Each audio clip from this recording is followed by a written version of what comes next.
आज हम दिल्ली के एक क्राइम केस की गहराई में जा रहे हैं जिसमें ना कई चौंकाने वाले पहलू हैं।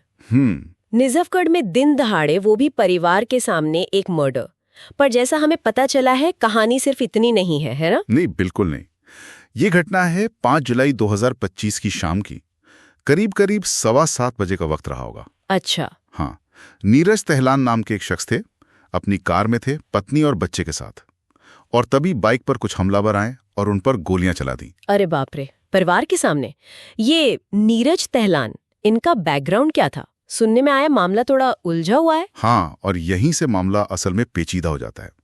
देखिए, जानकारी ये बताती है कि इन पर खुद कई गंभीर क्रिमिनल केस चल रहे थे। ओह। लेकिन साथ ही ये फरवरी 2024 में निजफगढ़ में जो डबल मर्डर हुआ था ना, हाँ, याद है। उस केस के ये एक बहुत अहम गवाह भी बन चुके थे। क्या मतलब, एक ही शख्स, क्रिमिनल भी और गवाह भी? ये तो बड़ी अजीब सी बात है। शायद इसीलिए वो 1 लाख रुपए का इनाम भी था इन पर। बिल्कुल सही पकड़ा आपने। उन्होंने उस डबल मर्डर केस के एक बड़े आरोपी के खिलाफ काफी मजबूत, काफी महत्वपूर्ण गवाही दी थी।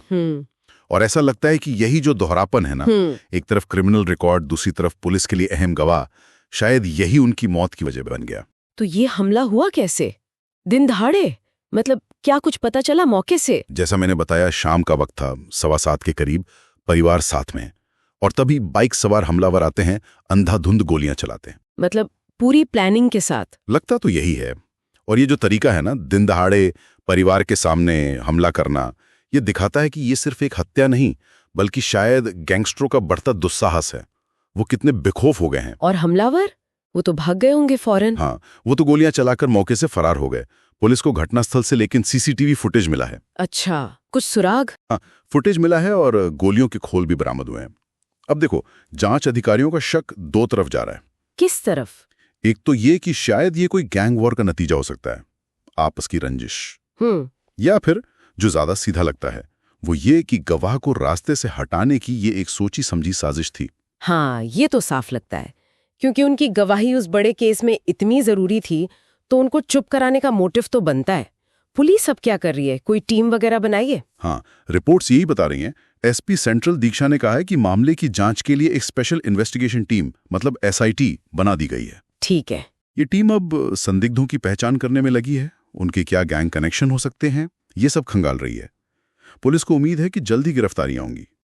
तो अगर हम पूरी तस्वीर देखें, एक व्यक्ति जिसका खुद का क्रिमिनल रिकॉर्ड है, वो एक बड़े केस में गवाह बनता है और फिर उसे दिन दहाड़े सबके सामने मार दिया जाता है। ये तो वाकई डराने वाली बात है। मतलब गवाहों को इस तरह खुलेआम निशाना बनाया जा रहा है। हाँ, और ये घटना इसी खतरनाक ट्रेंड की तरफ इशारा करती है जिसका जिक्र हमें सूत्रों से भी मिला है।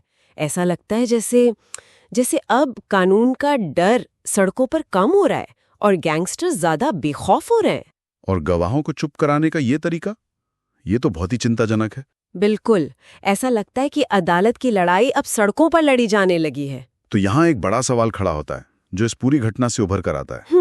जब न्याय की प्रक्रिया का एक इतना जरूरी हिस्सा, यानी कि गवाह, इस तरह सरेआम खतरे में हो, उसे ऐसे निशाना बनाया जा सकता है, तो ये हमारे मौजूदा सिस्टम में गवाहों की सुरक्षा को लेकर जो चुनौतियां हैं, उनके बारे में क्या बताता है?